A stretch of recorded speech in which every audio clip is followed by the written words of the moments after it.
This Facts Verse video is made possible by Wix. Create the website you want today at wix.com/go/factsverse for just $5 a month. Facts Verse presents: When a tree in a man's yard falls down, he finds a new family member. First, though, click that like button to let others know that you're watching the video, and also be sure to subscribe and click the notification bell so you don't miss our future videos. Alan Persley of Lewisville, Texas, he was home one day during a big storm, and during the storm, one of the trees in his yard fell. When the tree in the front yard fell down, he found something that he never expected, and when the storm died down, Alan, a vet tech, decided to assess the damage. And beside the tree, he found a baby squirrel. At first, he wasn't sure what to think about this. The mother was nowhere to be found. He wondered if maybe the mom had been killed during the storm. Well, he picked up the baby squirrel and decided to do some research. Based on the size of the squirrel, he realized that the baby couldn't have been more than maybe a week old. The tiny creature couldn't even open its eyes yet. Alan realized that it was up to him to do something if this tiny squirrel was going to survive. Since Alan was a vet tech, he knew exactly where to take the squirrel. Since the baby would need 24-hour care before being released back into the wild, he took the squirrel to work, and each night Alan and the other vet techs at the animal clinic took turns taking the baby squirrel home and caring for it. And after a few days, Alan became pretty attached to this tiny creature. The squirrel needed to be hand-fed with a syringe of milk. Alan learned to do this pretty quickly, and the squirrel also caught on fast. Soon, Alan was taking time off of work to care for the squirrel. His boss didn't care much about him taking off because he was trying to save the life of an animal, and that's what he does for a living. A few days after Alan found the squirrel, the baby finally opened its eyes.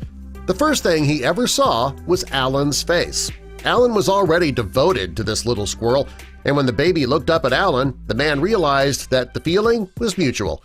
The squirrel was becoming attached to Alan because he realized that Alan was the one that had been caring for him. Alan had planned to release the squirrel back into the wild. However, he kept pushing back the date. He was having trouble letting go of this little guy. While Alan and his wife were caring for the squirrel, he started feeling like a part of the family, and soon they found themselves integrating the wild animal into their home with their other pets.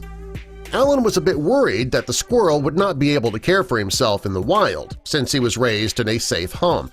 And it was then he decided to make the baby squirrel a part of his family. He even gave the squirrel a name. He started calling him Rocky, from the Rocky and Bullwinkle cartoons. According to Alan, he had to train Rocky so that he would not cause damage in the house. The first thing he had to do was to train Rocky to stay off the drapes and the countertops. He says Rocky must have thought that his name was Bad Squirrel for quite a while during those training processes. Alan realized that if Rocky was going to be a permanent member of the family, he would need to create a space that Rocky could call all his own. It would make him feel more comfortable, and it'd keep him from ripping up the furniture with his sharp claws. When Rocky reached adulthood, Alan considered releasing him into the wild, but by that point he realized he probably couldn't. Rocky felt like a member of the family, and, well, Alan saw him the same way. Alan says that during their time together, Rocky stopped acting like a squirrel, started behaving more like a cat. He says Rocky is pretty sweet and cuddly at times and playful at others. Rocky's favorite thing to do is to sit on top of Alan's head so that they can watch television together. Alan says that he and his wife, they don't have any plans to release Rocky into the wild at all now. They domesticated him, and it'd be dangerous for Rocky to be outside on his own. Rocky will always be an important part of their family inside the house. Go to wix.com/go/factsverse and build a safe, fast, and robust website in minutes. Infinite design possibilities. They do all the complicated stuff to make you look good. Have a professional-looking website for whatever your needs may be – e-commerce, events, restaurant, whatever. Wix can help you get it done fast, easy, and affordably. Build the website you've been dreaming of today and support FactsVerse at the same time. Create your account now at wix.com/go/factsverse. That's wix.com/go/factsverse, or click the link in the video description. Subscribe for more.